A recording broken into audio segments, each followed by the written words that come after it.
Gracias. Esta mañana vamos a hablar en el capítulo 10 del Evangelio según San Juan, y como dije, uno de los discursos más extensos de Jesús en el Evangelio, y así como habló del agua de vida, hoy nos habla del buen pastor. Así como habló de la luz del mundo, hoy nos dice el Evangelio, refiriéndose a Él, que Él es el gran pastor de las almas, nuestro divino, nuestro supremo y solo soberano, Rey de reyes y Señor de señores, el creador de todo cuanto existe, también se ofrece y se convierte en el pastor de nuestras almas. ¡Qué bendición! ¡Qué bendición! No solamente poder recitar un salmo y decir, Jehová es mi pastor, nada me faltará. Es el hecho de la íntima comunión que se establece cuando le reconoces como tu Señor, como tu Salvador, pero al mismo tiempo como el pastor de tu alma. Padre, bendice la meditación de esta mañana, que todo cuanto digamos sea palabra de Dios y traiga a nuestro corazón consuelo, esperanza, dirección, exhortación, desafío y sobre todo edificación espiritual. Gracias, permite que este pasaje, Señor, ilumine nuestras mentes y podamos abrir nuestra conciencia al resplandor de tu gracia para recibir palabra de Dios. En Cristo Jesús. Amén. Hay momentos donde necesitamos un consejero. Todos, por mucho que sepamos, por mucho que consideremos que tenemos una gran experiencia, influencia, amigos, necesitamos un buen consejero. Así como necesitamos un buen abogado, necesitamos un buen contador, un mecánico o un consejero financiero. Pero fíjense ustedes, ¿qué pasa? No se supone, por ejemplo, que un consejero financiero se declare en bancarrota. Eso es lo que menos podríamos esperar, ¿verdad? Se la pasó aconsejando a medio mundo, es un consejero financiero, pero en este momento está en bancarrota. Tuvo que acogerse a un capítulo especial de bancarrota. Tampoco se supone que un médico se enferme. Se la sabe todas. ¿Cómo me va a decir que el doctor está enfermo? Sería ilógico, inaudito pensar eso, ¿no? Mucho menos que un psicólogo, que nos digan que un psicólogo también tiene trastornos emocionales. Eso sería un caos. Y digo esto porque pasa. Es increíble la cantidad de psicólogos que honestamente han demostrado y han confesado que sí, que manejan inseguridades, inestabilidades, complejos, ¿por qué no decirlo así? Hay quienes incluso estudian psicología no tanto por ayudar a otros, sino por ayudarse ellos mismos. Pero que un psiquiatra nos diga que es también bipolar, eso sería todavía más serio, ¿verdad? Un psiquiatra bipolar. Y alguien me diría, ¿puede pasar o no puede pasar? Sí, puede pasar. Que un juez esté metido en problemas legales. Oye, esto ya sería el colmo, ¿verdad? Pero puede pasar, hay jueces que van presos también, ¿no? O que un pastor esté en pecados. ¿Qué hacemos? Que de repente se descubre que el pastor no solamente tiene dos caras. Es que el otro día les conté una anécdota por ahí a las hermanas y les daba risa. Entonces, ¿cómo podemos, como dijo el mismo salmista, me pusieron a guardar viñas, Salomón lo dijo, me pusieron a guardar viñas y la viña que era mía no guardé? ¿Cómo es posible que fui instructor, fui pastor, fui consejero y al final del día mi vida puede ser un fracaso? Como dice Pablo, y por eso lo dice, golpeo mi cuerpo y lo pongo en servidumbre, no sea que habiendo sido heraldo para otros, yo mismo venga a ser eliminado. Así que el problema es serio. Y hablando un poco del oficio de pastor, que es uno de esos oficios para el cual nadie está totalmente capacitado. Cuando la palabra dice, él mismo constituyó a unos apóstoles, a otros evangelistas, profetas, pastores y maestros, está hablando que son dones y capacidades y competencias que el Espíritu Santo imparte para edificación del cuerpo de Cristo, que es la iglesia. Sin embargo, fíjense, un pastor puede contar con muchas habilidades, competencias ministeriales, es teólogo, Es maestro, evangelista, administrador, liturgista, consejero, experto en la toma de decisiones, experto en resolución de conflictos, y sin embargo un día pase por una crisis de identidad y sienta que no tenía vocación para eso. Y pasa. Yo conozco un amigo eminente que salió graduado y era brillante, y un día descubre que no tenía la vocación ministerial. No lo había llamado Dios al ministerio. Entonces, simplemente puede colapsar por falta de carácter o también inestabilidad emocional. Entonces uno se pregunta, ¿en manos de quién estamos? Hay lugares en donde incluso a un pastor o una pastora no solamente se les hace un análisis del carácter o del liderazgo, un examen clínico para ver si realmente está capacitado para que las personas pongan su vida, su confianza en manos de un pastor. Y a eso se refería Cristo cuando habló de los asalariados y los salteadores. A eso se refirió cuando dijo, yo soy el buen pastor. A eso se refirió cuando dijo, los que vinieron después de mí, antes de mí. Está hablando de todos aquellos falsos líderes que no entraron por la puerta correcta, pero encontraron la manera de pastorear, guiar a las personas, pero no hacerlo a la manera de Dios. Y vamos a ver en Ezequiel, hay fuertes censuras y exhortaciones hacia esos pastores o líderes religiosos que no honraron a Dios con sus ministerios. Aquí se habla cuando Jesús habla de las ovejas o del redil, se está refiriendo a Israel, obviamente. No se está refiriendo al mundo entero, se está refiriendo a Israel, a los suyos, a los que Él vino, pero que lamentablemente los suyos no le recibieron. Habla en general, pero sí sabemos que hubo gente o personas piadosas que sí le recibieron. Israel, la historia es una historia plagada de rebelión, de rechazo a la ley de Dios, y por eso vemos una historia saturada también de castigos y reprensiones, siempre descarriados por la desobediencia. Me llama la atención que cuando hay un pasaje ahí en Mateo 9, que dice que al ver las multitudes, dice que Jesús recorría las ciudades y aldeas de ellos, predicando, anunciando, sanando, pero que al ver las multitudes, tuvo compasión de ellas, porque las vio dispersas y desamparadas como ovejas que no tenían pastor. Y así es como los ojos de Dios ven la sociedad inestable, corrupta, alienada en la que vivimos. La sociedad secular, no importa cuántos logros, no importa cuántos alcances. Todos se han desviado a una, como diría la palabra de Dios. No hay quien haga lo bueno. No hay justo ni aun uno. Qué triste poner la confianza en líderes que no tienen carácter o no tienen la capacidad de liderar una nación, de liderar una familia, de liderar una iglesia. Por eso Cristo dice, yo soy el buen pastor. Y el buen pastor está dispuesto a dar su vida. Y lo comprobó Jesucristo dando su vida por las ovejas. En Mateo 24 se nos advierte también que vendrían falsos cristos, falsos mesías, falsos líderes, ya sea en lo político o ya sea también en lo religioso. Aquí el mismo Juan agrega y dice, esta es una alegoría. Jesús les habló por este tipo de parábola o por este tipo de alegoría, pero ellos no entendieron. Es como si hubieran estado destinados a no entender. Pero lo que quiero decir aquí, mira, el redil, como dije, representa al pueblo de Dios. Y lo vemos en el Antiguo Testamento, la misma figura del pastor, queriendo brindarle ayuda, consuelo, apoyo, dirección, respaldo, cuidado a su amado pueblo. El Señor habla y dice que Él amó a Israel. Cuando Israel era muchacho, yo lo amé, y de Egipto llamé a mi hijo. Y se ve el constante amor, al mismo tiempo la disciplina de Dios para con su pueblo, pero se ve el constante amor para con ese redil llamado Israel hasta el día de hoy.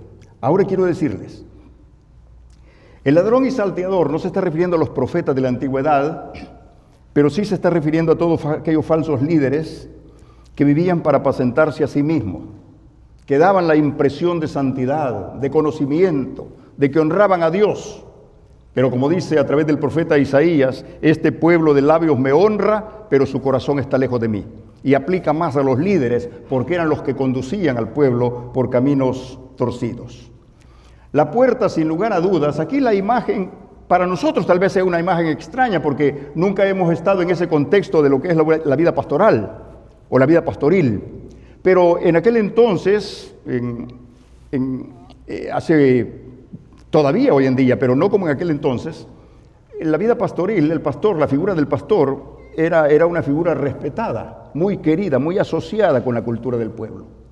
Y había lugares donde se alquilaban como terrenos, precisamente les ponía un cerco y una puerta, y ahí las personas podían llevar sus ovejas y guardarlas, y había un pastor que cuidaba las distintas ovejas según el dueño.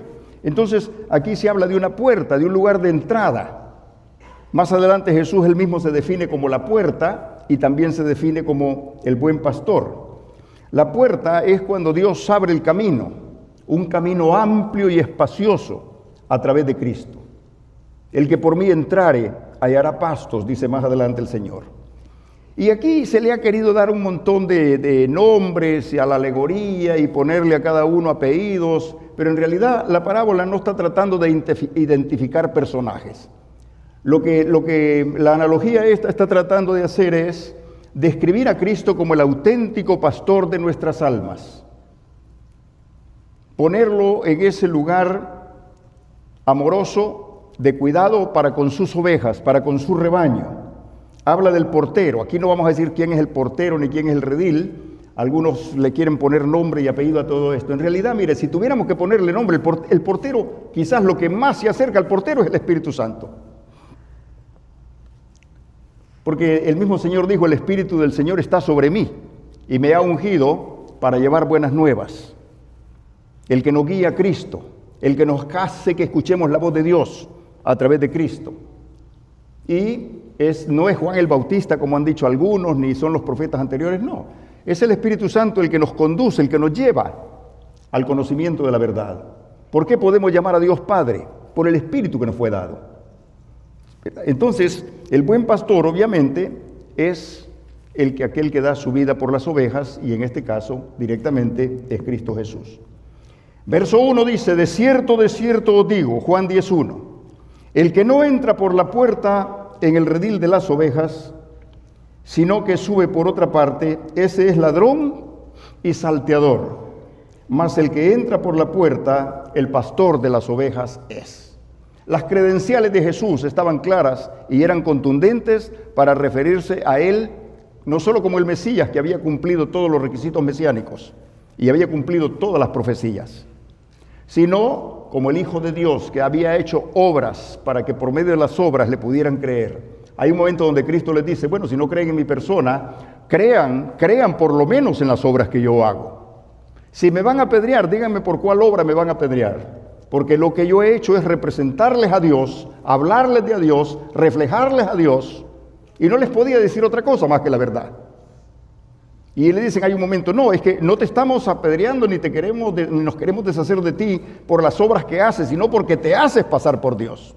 Y ahí Cristo tiene claramente que definirse.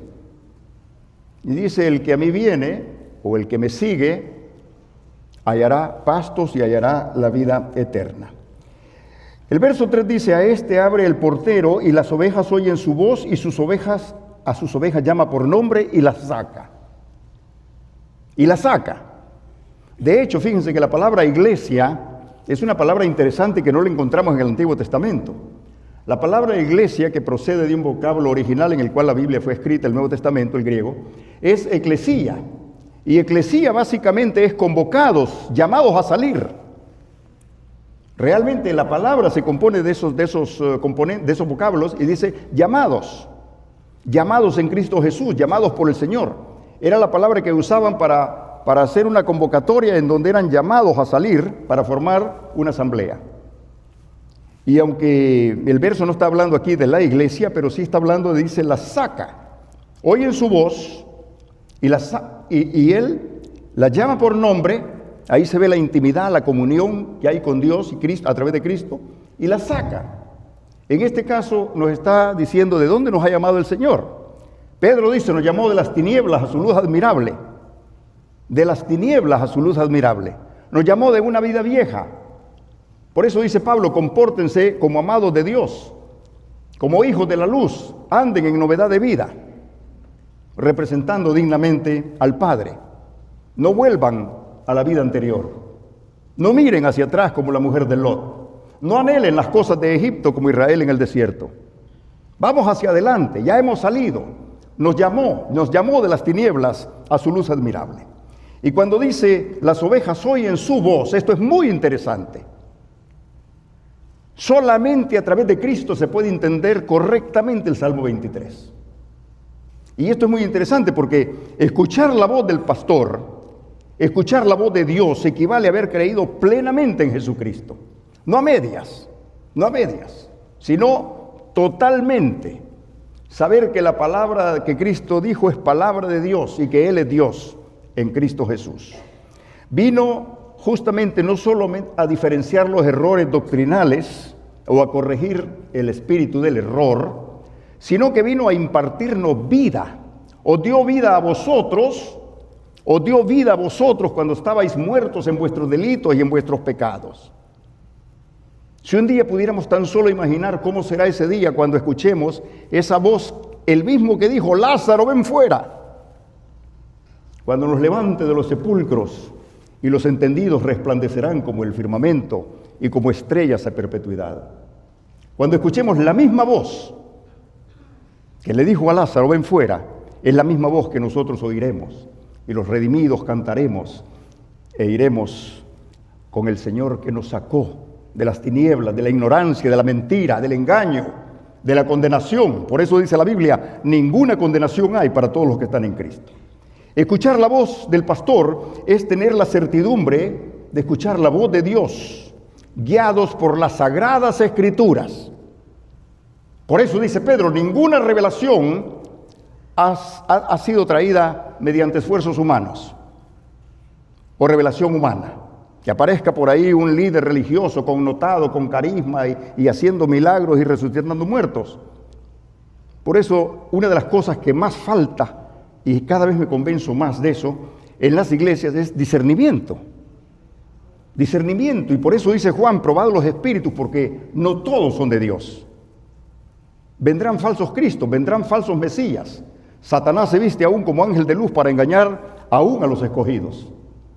Por eso es importante que estén alertas, que no se duerman, que estén atentos a la voz de Dios. Escuchar la voz de Dios precisamente es ser guiados a las Escrituras. Fíjense que cuando Cristo resucita, las evidencias irrefutables que le dio a aquellos dos que van camino a Emaús, los llevó a las Escrituras, les reveló las Escrituras. Y les dice, estaba escrito, ¿acaso no estaba escrito? Para que por medio de las Escrituras conozcamos a Cristo. Ningún libro, por sagrado que aparente ser, supera la inerrancia ni la infalibilidad de las Sagradas Escrituras. Porque este libro es vida. Tu palabra es vida, le dice el Señor Juan 17 al Padre. Y oír la voz de Dios es confiar plenamente en lo que está en la Escritura. Cualquier cosa fuera de la Escritura no tiene base bíblica. Su sueño puede ser muy auténtico, su visión puede ser muy auténtica, pero no tiene base bíblica. Por eso ninguna profecía ha sido traída mediante revelación humana, sino que los santos hombres de Dios hablaron, dice Pedro, inspirados por el Espíritu Santo. Las Escrituras y no enseñanza de hombres. No importa cuán numerosa pueda ser una iglesia y cuántos milagros ahí se hacen. Si la mirada está puesta ahí en un apóstol mundano, y la mirada está puesta en la palabra que él dice y se hace como mediador, como aquel que desde la cárcel está pastoreando su rebaño, es falso. Yo les invito para que vean una serie de Netflix que se llama precisamente La oscuridad de la luz del mundo. Ahí se ve la mentira, la falsedad, el engaño, y la gente paga por ser engañada. Eso es lo peor. A la gente le fascina el error. Le fascina caer en una secta religiosa. Le fascina la mentira, que le vendan falsedad. Escuchas la voz de Dios cuando sientes esa comunión con el Padre, con el Hijo y con el Espíritu Santo. Y estás firmemente arraigado a la palabra. Vives en el contexto de la palabra. Todo lo que haces, lo haces para la gloria de Dios, sea de palabra o de hecho. Y dice el verso 4, y cuando las has sacado, dice afuera, todas las propias, va delante de ellas, y las ovejas le siguen porque conocen su voz. Conocen su voz. Esto, por eso dije, el Salmo 23 no lo vas a entender si no es a la luz de la revelación divina a través de Cristo. Puede ser muy retórico, muy poético, muy lindo. A mis nietos yo les enseñé que se lo aprendieran de memoria y lo recitan de memoria. Pero no se trata de eso. Se trata que un día lo haces tuyo cuando lo vives a la luz de la comunión con Cristo. Se nos infunde ánimo en esas palabras. Saber que todo puede colapsar, todo puede fracasar, todos te pueden traicionar. Pero aquel que dijo, yo estoy contigo todos los días hasta el fin del mundo, ese no te abandona. Ese es el buen pastor que su vida da por las ovejas, que te trae consuelo en los momentos más difíciles de la vida. Cuando todo colapsa, cuando todo fracasa, cuando todos te han dado la espalda, cuando todo de repente se esfuma, cuando todo se viene abajo, cuando todo es cuesta abajo. Qué bueno es escuchar la voz y tomar la mano amorosa de aquel que le dijo a Pedro, hombre de poca fe, ¿por qué dudaste? Eso infunde ánimo. Saber que somos perdonados, no importa cuán oscuro haya sido el pasado, saber que el Señor nos ha perdonado. ¿Y de dónde nos viene esa certeza? Del Espíritu Santo, que nos asegura que el mismo Espíritu Santo nos incorporó en el cuerpo de Cristo, que es la iglesia. Porque por un mismo Espíritu fuimos todos bautizados en un solo cuerpo. Sean judíos o gentiles, a todos se nos dio a beber de un mismo cuerpo. Su palabra, su voz, fíjense, nos trae gozo en medio de la tribulación. Es paradójico, pero es verdad, dice Pablo, gócense en la tribulación, sufran en la esperanza, gozo en la tribulación. Es paradójico, es irónico, no. Es una realidad que en el momento más oscuro, en la noche más negra de tu historia, ahí el Señor va contigo. Y ha dicho, no te dejaré ni te desampararé. Hijitos, dice Juan, ahora somos hijos de Dios y aún no se ha manifestado lo que hemos de ser. Ahora somos hijos de Dios, fíjense.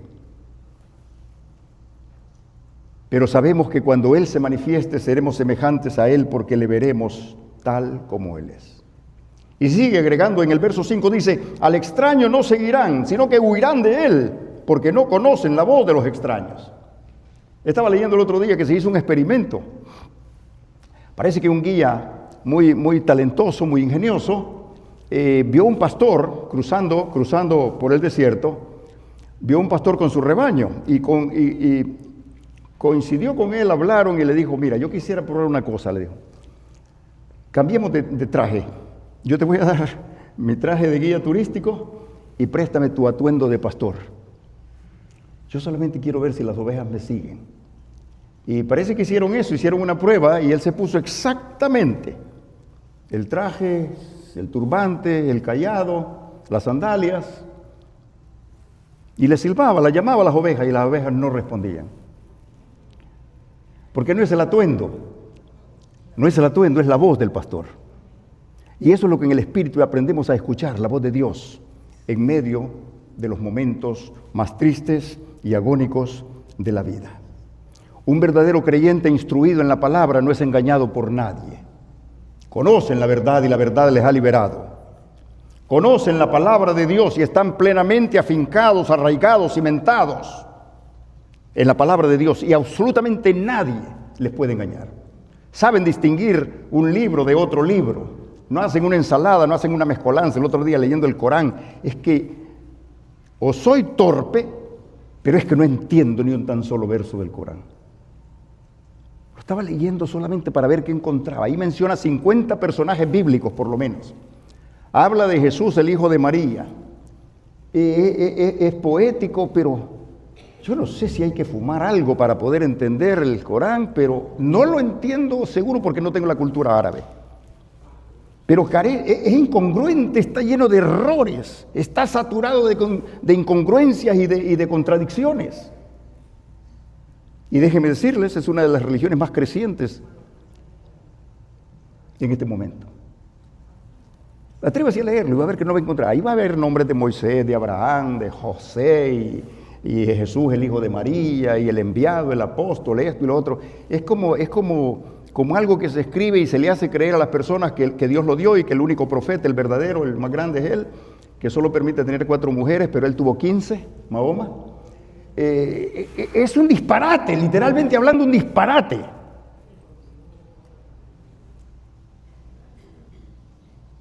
Por eso un verdadero cristiano está afincado en la palabra, porque la palabra de Dios es viva y eficaz, y más cortante que toda espada de 2 filos, y penetra hasta partir el alma, y nos hace discernir, entender, y nadie puede aceptar a Jesucristo como Señor si no cree plenamente en la revelación bíblica que es a través de la palabra. Viva y eficaz. No es una palabra muerta, no es un invento. Se ha puesto bajo el escrutinio, bajo todas las pruebas, bajo todos los eruditos que han habido para destruir la palabra de Dios. Y la palabra de Dios permanece para siempre. Sécase la hierba, marchítase la flor, mas la palabra de Dios permanece para siempre, porque es palabra viva. Y es lo que Cristo predicó, es lo que Cristo enseñó, es lo que Cristo vivió. Es lo que los apóstoles, verdaderos apóstoles, no los engañadores y salteadores de hoy en día, sino los verdaderos apóstoles nos enseñaron para corregir el error y para enseñarnos la palabra verdadera que es Cristo. Cualquier cosa que se aparte de la palabra no es palabra de Dios. Por mucha apariencia de piedad que el santo tenga, no es palabra de Dios. Por eso, otra vez repito, hijos, probad los espíritus, porque no todos proceden de Dios. Un verdadero creyente instruido en la palabra tiene discernimiento, como dije, para combatir el error, las herejías, como también para identificar a los falsos líderes, ya sean políticos o religiosos. No se trata solamente de ser un hombre de carácter, se trata de ser un hombre que habla en la verdad, y para poder andar en la verdad no existe ninguna psicología, ninguna terapia psicológica que ayude a que un hombre tenga carácter. Eso lo hablábamos el miércoles, precisamente, el miércoles pasado. Más que carácter, se trata del nuevo nacimiento que es a través de Cristo, en donde la Biblia claramente dice y enseña, si alguno está en Cristo, es nueva criatura. Las cosas viejas pasaron, ahora todas son hechas totalmente nuevas. Así que esta alegoría dijo Jesús, verso 6, pero ellos no entendieron. Bienaventurados los que no vieron y creyeron. A mí siempre me llena de gozo pensar en eso. Que nos separan 20 siglos de distancia. Nos separa la cultura. Y sin embargo hemos creído en el nombre que es sobre todo nombre. ¿Y por qué hemos creído en Cristo? Mientras otras personas más inteligentes que nosotros no han creído en Él. Porque a nosotros nos ha guiado el Espíritu Santo. Porque no hemos sido rebeldes, como dice Pablo, a la visión espiritual, celestial. Porque hemos abierto el corazón, hemos oído la voz de Dios. Hay personas que se les ha predicado claramente el Evangelio y no es que no quieran creer, es que no pueden creer. Y de eso hablaremos después, pero a lo que quiero llegar es esto, miren.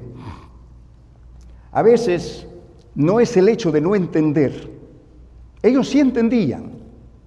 El problema es que no quisieron entender por una razón. Dice, fíjate, no entendieron qué era lo que les decía. Eso lo registra Juan. Y está bien, no entendieron. Pero ¿será cierto solamente que no entendieron o es que no quisieron entender? Porque de eso se trata. Y es que aquí está donde está el asunto. ¿Por qué no quiero entender? ¿Por qué muchas personas no quieren venir a la iglesia? ¿Por qué muchas personas no quieren someterse al señorío de Cristo? No es que no sepan que Jesucristo es Dios y que Él murió en la cruz por sus pecados. No es que no lo sepan, sí lo saben y bien que lo saben. ¿Saben cuál es el problema? Que no se quieren arrepentir de sus pecados. Que no se quieren arrepentir de sus pecados, porque creer no es solamente creer y ya soy salvo. El nuevo nacimiento implica no solamente confesar a Jesucristo, sino arrepentirnos de nuestros pecados. Y eso es lo que el líder religioso, que ha hecho de la religión una ganancia, no está dispuesto a someterse, ni mucho menos a perder su credibilidad, su prestigio, y mucho menos a humillarse. Por eso les dijo Cristo: si creéis en mí, si creed en mi palabra. Ellos no es que no creyeran, muchos sabían que las obras eran de Dios, bien que lo sabían. Y cuando dice no entendieron, no es que no entendieron, es que no quisieron entender. Como aquel que no quiere venir a la iglesia o no quiere cambiar su vida, porque le confronta su vida de pecado en la cual a lo mejor se siente cómodo. A lo mejor está en adulterio y se siente bien en ese adulterio. A lo mejor está en algún negocio ilícito y se siente cómodo. Es su fuente de ganancia. No es que no quiera entender, no es que no sepa, no es que ignore. Es que no se quiere arrepentir de sus pecados.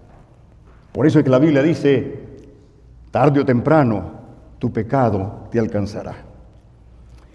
Ya en el verso 7 vuelve de nuevo a decir: de cierto digo, yo soy la puerta de las ovejas.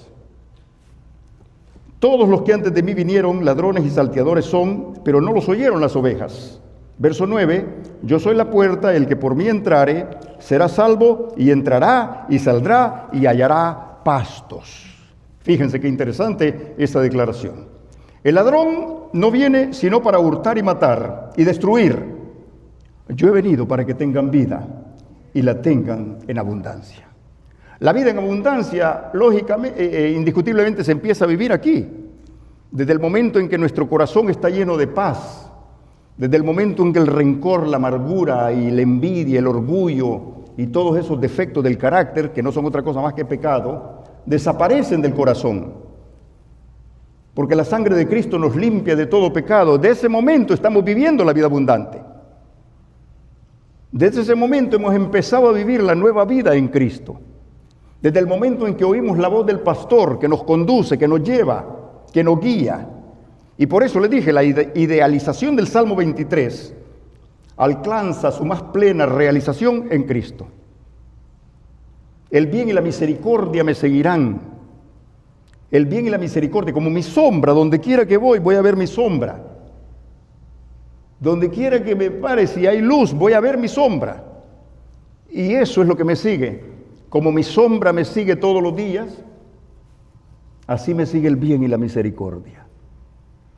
Porque no estamos pensando solamente en esta vida, estamos pensando en la vida venidera, en la vida eterna, a esa que se refirió cuando Cristo: voy a preparar lugar para vosotros, para que donde yo esté, vosotros también estéis.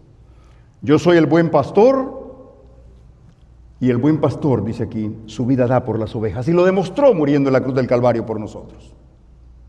Lo demostró cumpliendo las profecías. Isaías 53, como cordero fue llevado al matadero, como oveja delante de sus trasquiladores. Enmudeció y no abrió su boca. Todos nos descarriamos, mas Jehová cargó en él el pecado de todos nosotros. Angustiado él y afligido. Y nosotros le tuvimos por azotado, por herido de Dios, mas él herido fue por nuestras rebeliones. Así que aquí llegamos a ese punto donde Cristo lo que dice lo cumple. Cuando claramente dice el pastor: su vida da por las ovejas, es el Cordero de Dios que fue inmolado por nuestros pecados. A lo mejor eso ellos no lo entienden, ni el mismo Juan que escucharía estas palabras lo entiende a plenitud. Todo eso lo entienden después de la muerte y la resurrección de Cristo.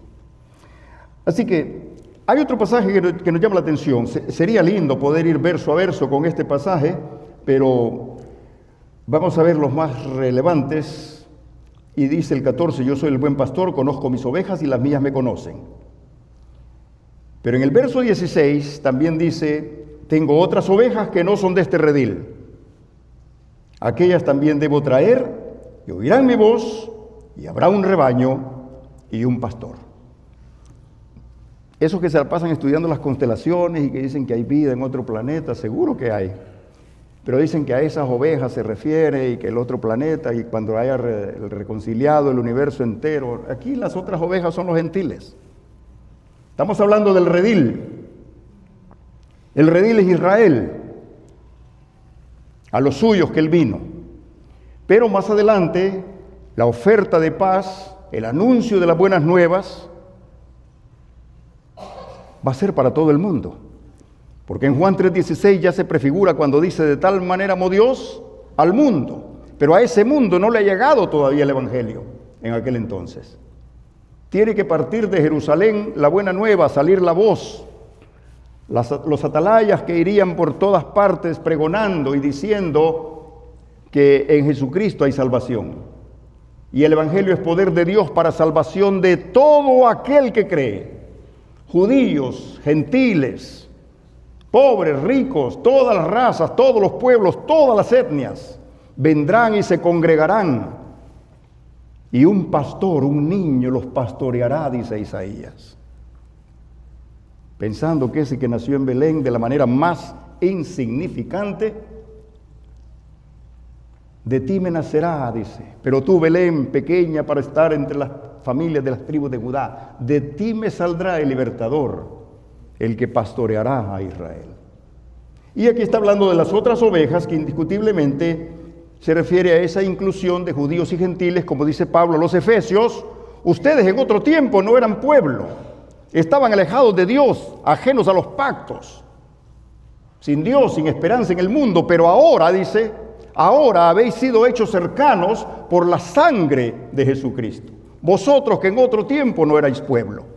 Ahora no solamente es el hecho de que somos pueblo, sino que somos ovejas de su prado. Ovejas también de su prado. Ya en el verso 17 y 18, pues habla de la muerte y resurrección, donde dice: yo pongo mi vida para volverla a tomar, nadie me la quita, sino que yo de mí mismo la pongo, tengo poder para ponerla y tengo poder para volverla a tomar. Este mandamiento recibí de mi Padre. Pues todos sabemos indiscutiblemente que se está refiriendo a su muerte y a su resurrección. Eso lo van a entender los discípulos hasta más adelante. Entonces, de ahí para allá viene otra controversia, sigue el rechazo, sigue la rebeldía contra su palabra. Y como dije, el hecho de no creer no era que no podían creer, era que no querían creer porque sus estilos de vida se verían totalmente amenazados y trastornados. Me gustaría decir aquí algo. Los judíos volvieron a tomar piedras para apedrearle, verso 31. Volvieron a tomar piedras para apedrearle. Cuando hablo de los judíos no estoy hablando en general. Básicamente fueran los líderes religiosos.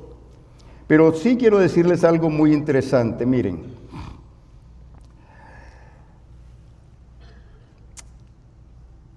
Hoy en día, uno quisiera, y a veces se usa mal el concepto cuando dicen no se convierten a Jesús. Un judío siempre va a ser judío. No es el hecho que por convertirse a Jesús dejó de ser judío. No, es judío. Judío. Moisés es judío. Aquí está Moisés. ¿Verdad? Que se convierte a Cristo. No dejó de ser judío. Pablo nunca dejó de ser judío tampoco. Los apóstoles no dejaron de ser judíos, pero entendieron la revelación a través de Cristo. Entonces, hay razones históricas de por qué el judío le cuesta aceptar a Cristo, y se lo voy a decir ahora. No es el hecho solamente de lo que pasó aquí, que intentaron tirarle piedras, que le rechazaron, todo eso es histórico y es válido. Pero es que la iglesia a lo largo de los siglos hostigó al judío a más no poder. La iglesia a lo largo de los siglos vio a los judíos como el demonio y los maltrató, los persiguió. El mismo Lutero habló groserías en contra de los judíos. La iglesia católica arremetió contra los judíos. La iglesia protestante tampoco ha sido muy pro judío. Hoy en día quieren allí enarbolar banderas y judíos para Cristo y un montón de cosas. Pero históricamente hablando, tienen razón de haber esa pared, de existir ese muro, ese rechazo al cristianismo, porque la iglesia, el cristiano en particular, no supo dar testimonio. Siempre se enseñó que el judío era malo y que había que apedrearlo, había que maltratarlo porque fueron los que mataron a Cristo. Los judíos no mataron a Cristo, Él murió por nuestras rebeliones, murió por nuestros pecados, por el mundo entero, por hombres malos, por hombres torpes, necios, locos, delincuentes, mentirosos, porque todos han pecado y todos están destituidos de la gloria de Dios. Así que a veces, y el antisemitismo es un pretexto para odiar al judío. En realidad el judío es pecador como todos nosotros somos pecadores. Pero aquí Cristo está hablando cuando dice, tengo unas ovejas que no pertenecen a este redil, está hablando de los gentiles, tengo otras ovejas. Y en Juan 17, también Cristo pide al Padre y dice, Padre, yo te ruego por los que habrán de creer por la palabra de ellos. Ya es el mundo gentil, el mundo greco-romano que más adelante va a entender y va a escuchar el Evangelio de la Gracia. Y entonces Pablo dice en Efesios 2 que de ambos pueblos, judíos y gentiles, hizo uno, derribando la pared intermedia de separación, clavando en la cruz, dice en Gálatas, el acta de los decretos que nos era contraria, y haciendo la paz mediante Cristo.